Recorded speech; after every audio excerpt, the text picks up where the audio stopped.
안녕하십니까. 다음에 한필입니다. 잘 지내셨습니까? 일주일에 한 번씩이라도 이렇게 라디오 형식을 빌려서 여러분들과 만나려고 애를 쓰고는 있습니다만 역시 게으름 때문에 자주 뵙지를 못하고 있습니다. 뭔가 정기적으로 좀 이렇게 프로그램을 만들어서 여러분들을 찾아뵙고 싶은데 잘 안 되네요.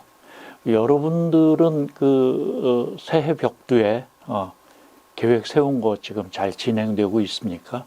저는 뭐 계획을 세운다라는 그런 인식도 별로 없이 그냥 뭐 시작을 했습니다.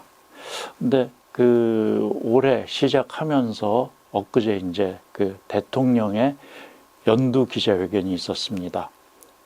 생중계로 된 게 아니고, 생중계긴 한데, 되게 비대면으로 진행됐다고 그래요. 이제 거기에서 작년 한 해 동안 우리 사회를 여러 가지로 시끄럽게 만들었던 문제에 대해서 대통령의 생각은 어떤지, 또 이제 마지막 남은 임기 한 1년 남았는데 그동안에 어떻게 국정을 운영해 나갈 것인지 여기에 대해서 대통령께서 이제 말씀을 하셨어요.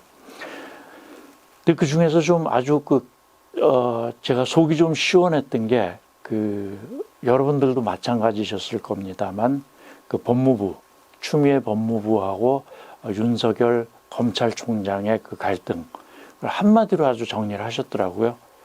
윤석열은 이쪽 문재인 정부의 검찰총장이다. 그리고 누굽니까? 추미애 장관은 어쨌든 검찰 개혁을 위해서 애를 쓰는 그런 사람이었다. 그렇게 얘기를 함으로써 그냥 깔끔하게 정리가 됐어요. 의견의 상충을 보인다든지 하는 거는 민주주의의 자연스러운 현상이다. 이런 거 아니겠습니까? 그러니까 갈등이 있고 그 갈등이 어떤 문제를 해결하기 위해서 부딪히는 거는 참 좋은 현상이죠. 근데 이제 갈등을 이렇게 부추기는 사람들이 또 있어요. 더군다나 어저께인가 보면 문재인 대통령을 보고 당신이 퇴임하면 사면 대상이 될지도 모른다. 이렇게 악담을 하는 그런 사람도 있더라고요. 그런 사람들을 보면 참 모르겠습니다. 자기의 정치적인 신념에 따라서 그렇게 발언을 한 것인지 모르겠지만 아무튼 그런 사람들은 참 기회주의자이기도 하고 자기의 유불리에 따라서 말을 바꾸는, 그러면서도 자기가 말을 바꾸는 거에 대해서 아무렇지도 않게 생각하는 그런 사람들이에요. 예를 들면 내로남불 이런 말이 있지 않습니까? 내가 하면 로맨스고 네가 하면 불륜이다. 이런 거. 그러니까 똑같은 상황이 내가 하면 괜찮고 네가 하면 안 돼. 이런 거잖아요. 우리 사회에 이런 것들이 너무 많습니다. 그리고 정치하는 사람들뿐만이 아니고 이제 우리 바로 옆에서 같이 이제 근무하고 같이 살고 있는 사람들도 집이 있는 사람과 집이 없는 사람 입장 차이가 너무 다르죠. 대통령 연두 기자회견에서도 집값 못 잡은 거에 대해서는 참 송구하다 이렇게 말씀을 하시고 앞으로 또 여러 가지 노력을 하겠다 이렇게 말씀을 하시는데 어쨌든 집 없는 사람들의 서름은 점점 더 커져가고 있습니다. 그리고 집 있는 사람들은 또 집 있는 사람 나름대로의 불만이 또 있고요. 그래서 그런 것들이 우리 사회에서 좀 봉합이 됐으면 좋겠는데 있는 사람은 있는 사람대로 불만이 커지고 없는 사람은 없는 사람대로 불만이 커져서 이게 점점 더 양극화가 이루어진단 말이죠. 이런 것에 대해서 좀 더 양극화를 좁힐 수 있는 방안을 찾아야 되는데 쉽지 않습니다. 저도 없는 사람 축에서도 저는 아주 바닥을 기고 있는 사람이라서 뭐라 그럴까요? 있는 사람들을 보면 부럽기도 하고 또 질투심도 나죠. 근데 그런 질투심이 넘어서 증오가 되고 이러면은 이게 참 문제인데 저는 아직 증오까지는 안 간 것 같습니다. 부럽기만 해요. 부럽기만 하고. 그 부럽기만 하다라는 것은 그 내 마음속에 조금 비겁함이 있기 때문에 그런 것 같기도 해요. 왜냐하면 그 비겁함 때문에 그 사람들이 졸부가 됐다. 돈 많은 사람들은 대부분 졸부다.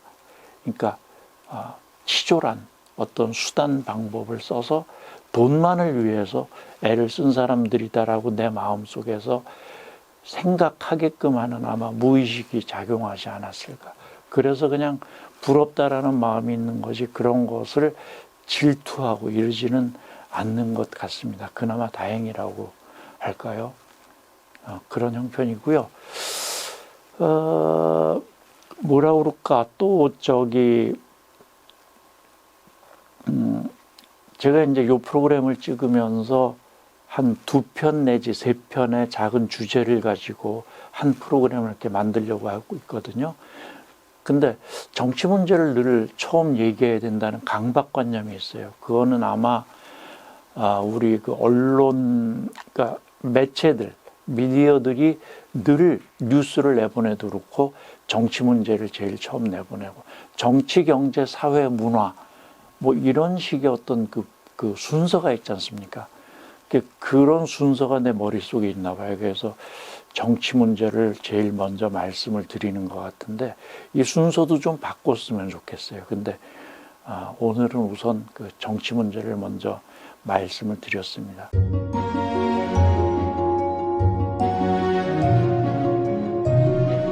엊그제 보니까 무슨 그 표절 문제가 나왔더라고요. 지금은 아마 사회인이 된 사람인 것 같은데 손아무개 씨가 무슨 문학상에 남의 작품을 통째로 그냥 제목도 글 내용도 똑같은 거를 그렇게 갖다가 자기 이름으로 응모를 해서 뭐 몇 개의 문학상을 탔다는 그런 뉴스를 봤습니다. 근데 더 웃기는 게요. 이 사람이 자기가 응모한 것을 표절이다 그래서 취소를 시키니까 또 소송을 걸었다고 그래요. 그 소송을 건 이유 중에는 뭐냐면 공모 요강에는 표절이니 남의 걸 갖다 하면 이런 말이 없었다는 얘기예요. 야, 그런데 자기를 취소를 시켰다고? 뻔뻔해도 이렇게 뻔뻔할 수가 있는지 참 희한한 생각이 듭니다. 아니 무슨 공모전이나 문학상이나 이런 거는 당연히 자기 작품만 가지고 응모를 해야 되는 거 맞지 않습니까? 그거는 기본적인 상식인데 공모 요강에 그게 이제 무슨 디카신가 이런 것인데 사진은 창작품이라는 말이 나와 있는데 무슨 시는 창작품이라는 말이 없대나? 그래서 남이 쓴 좋은 시를 자기가 찍은 사진에다 얹어서 응모를 했다. 이런 궤변을 늘어놓은 모양이에요. 근데 그게 공모에 있든 없든 공모전이나 무슨 뭐 이런 거는 당연히 자기 자신이 만든 걸로 해야 되는 거잖아요.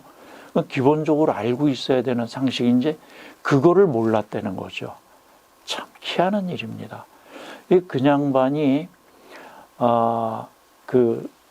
아마 대학교 다닐 때부터 남의 작품을 그렇게 갖다가 똑같은 소설인데 소설을 뭐 몇 군데에 응모를 했다고 그래요. 그래서 6군데인가 7군데 문학상에 그게 전부 다 이렇게 당선이 됐다고 그럽니다.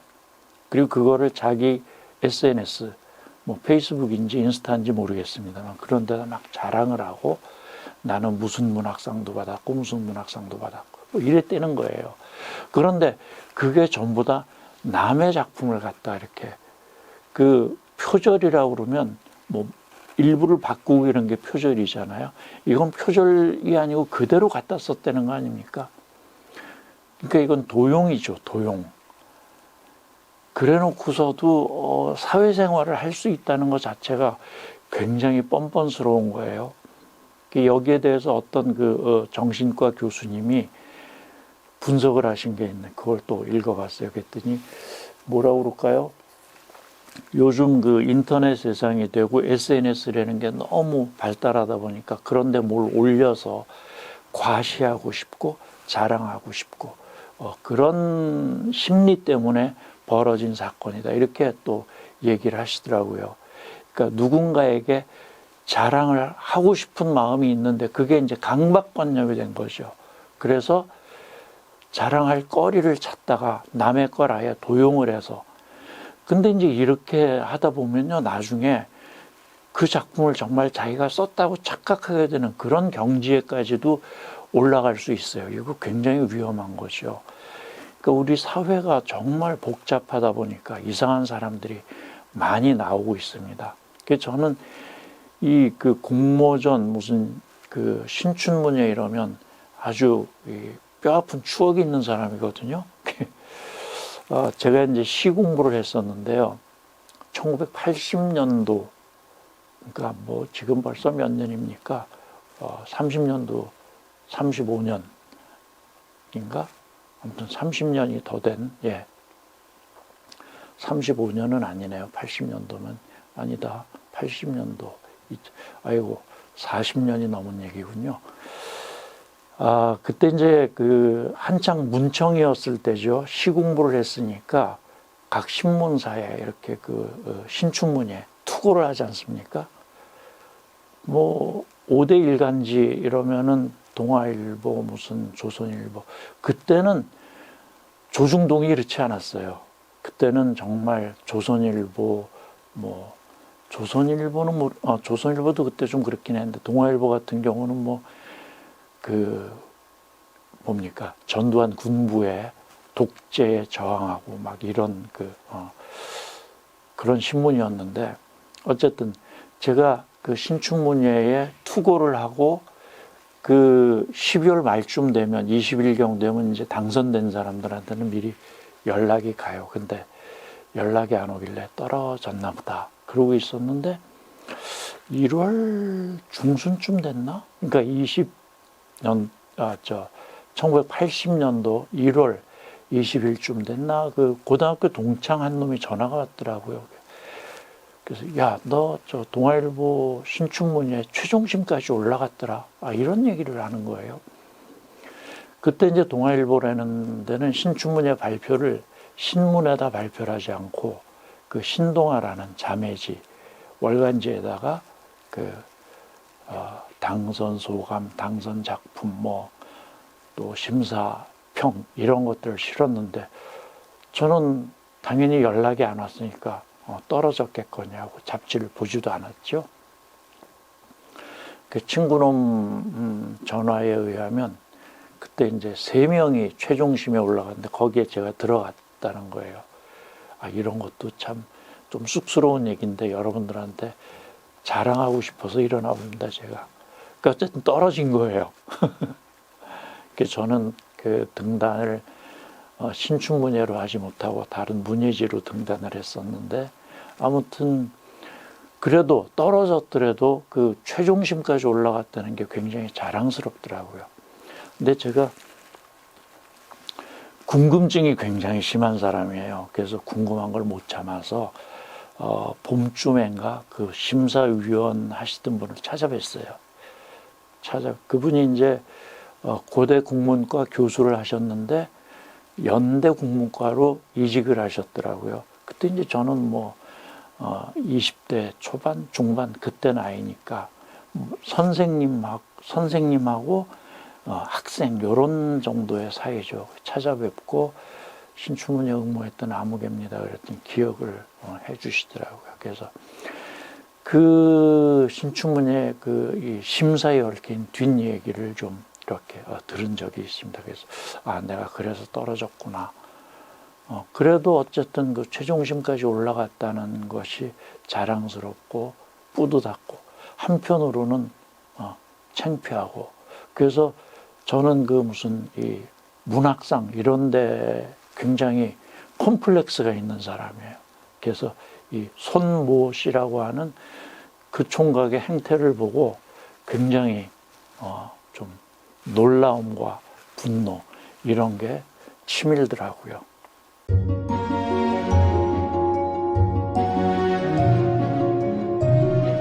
제가 요즘 읽고 있는 책이 하나 있는데요. 제가 뭐 독서를 많이 해서가 아니고 우연히 책을 하나 손에 들게 됐습니다. 여러분들 이름 많이 들어보셨을 거예요. 정의란 무엇인가 이런 제목을 썼던 마이클 샌델이라고 하는 미국의 대학 교수인데 우리나라에서는 굉장히 유명하죠. 물론 미국에서도 유명하고 세계적으로도 석학으로 인정받고 있는 그런 분인데 그분이 새로 책을 하나 썼습니다. 한국어로 지금 번역돼 나온 책이 이거예요. 이거. 여러분들 좀 잘 안 보이실려나? 이렇게 가까이 한번 가볼까요? 자, 한글로 번역이 된 제목은 공정하다는 착각 그런 제목인데 그 밑에 부제로 능력주의는 모두에게 같은 기회를 제공하는가 이렇게 작은 글씨로 써놨어요. 이게 한글 제목이 공정하다는 착각 이런 거고요. 그 밑에 지금 카메라에는 잘 안 보일 겁니다만 작은 글씨로 능력주의는 모두에게 같은 기회를 제공하는가 이렇게 부제처럼 써 있어요. 근데 아마 이 책의 주제가 그 밑에 이건가 봐요. 마이클 샌델이라는 사람이 공정이라는 무엇인가, 정의란 무엇인가 그 책을 굉장히 많이 팔아가지고 정의하고 비슷한 공정이라는 단어로 이렇게 책 제목을 지은 모양인데 원제는 능력주의는 모두에게 같은 기회를 제공하는가 이런 물음표로 되어 있어요. 그리고 이 책의 주제도 그렇게 되어 있습니다. 이제 제가 이 책을 지금 다 읽어본 건 아닌데요. 능력주의라는 것에 초점을 맞추고 있는 책이에요. 근데 책의 내용은 제가 끝까지 지금 다 읽어보질 않아서 모르겠습니다만은 이 책을 처음에 이렇게 쭉 읽어보면서 저는 그런 생각이 들어요. 야, 이게 번역서잖아요. 근데도 너무 글이 우리 한국 사람이 쓴 것처럼 잘 읽히고 머리에 쏙쏙 잘 들어오는 거예요. 이게 번역을 잘해서 그렇습니다. 이 번역을 누가 했나? 함규진이라는 분이 번역을, 아이고, 저하고 종시네요.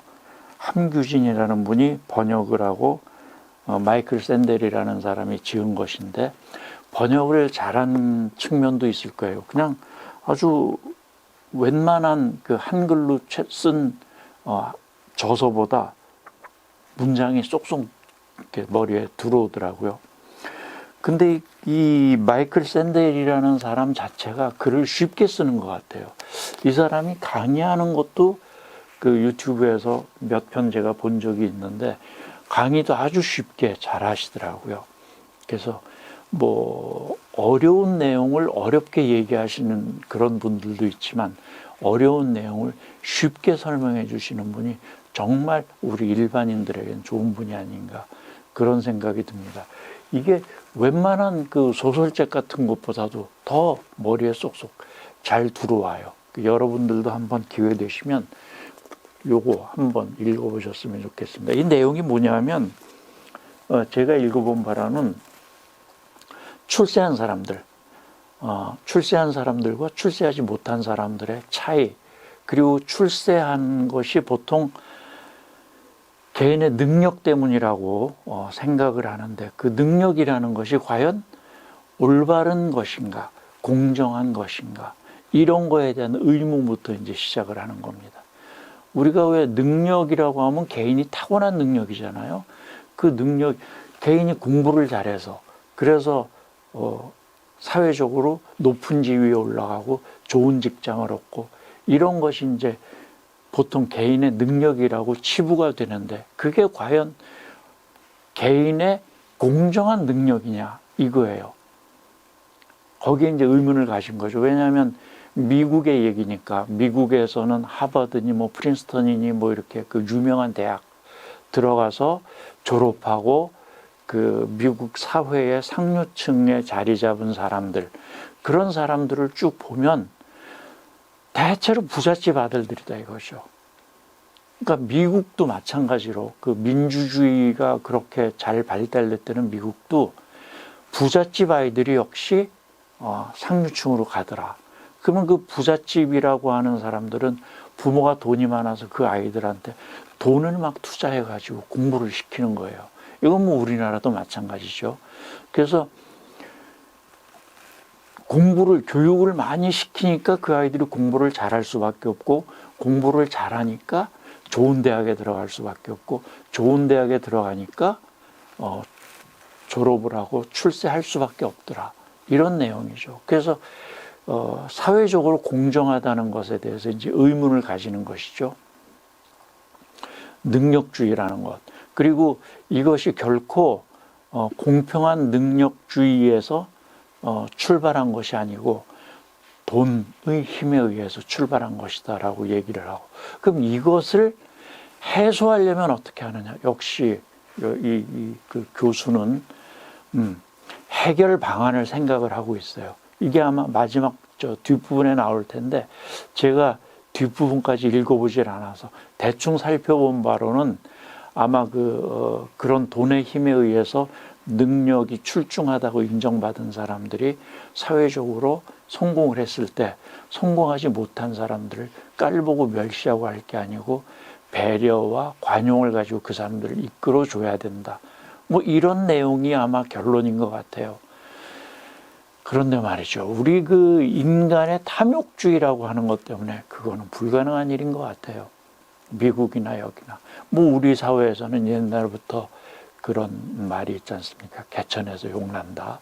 이제는 개천에서 용이 날 수가 없는 그런 세상이 돼버렸기 때문에 이 책이 아마 우리에게 시사하는 바도 큽니다만 결론 부분을 읽어보면 역시 좀 낙담하지 않을까 그런 생각이 듭니다. 그러나 책 자체는 굉장히 쉽고 재미있게 한글로 되어 있기 때문에 요즘 밖에 못 나가고 집안에만 있죠. 그래서 아니면 어디 뭐 카페가 이제 풀렸다고 그러는데 카페 같은 데 앉아서 읽기에 참 좋은 책인 것 같습니다. 여러분들한테 다시 한번 책 한 권 권합니다. 뭐지? 공정하다는 착각. 요거 한번 틈나시면 한번 읽어보시길 바랄게요. 그리고 읽어보신 분들은 밑에다가 댓글로 나는 어떤 느낌을 받았다. 이런 얘기를 좀 써주시면 책을 통해서 또 여러분들과 소통할 수 있는 그런 시간을 가질 수 있을 것 같습니다. 오늘 여기서 접겠습니다. 감사합니다. 이 출판사하고 아무 관계가 없어요. 그냥 제가 읽어본 좋은 책이라서, 읽어보고 있는 좋은 책이라서 여러분들에게 권한 겁니다. 오해 없으셨으면 좋겠습니다. 감사합니다.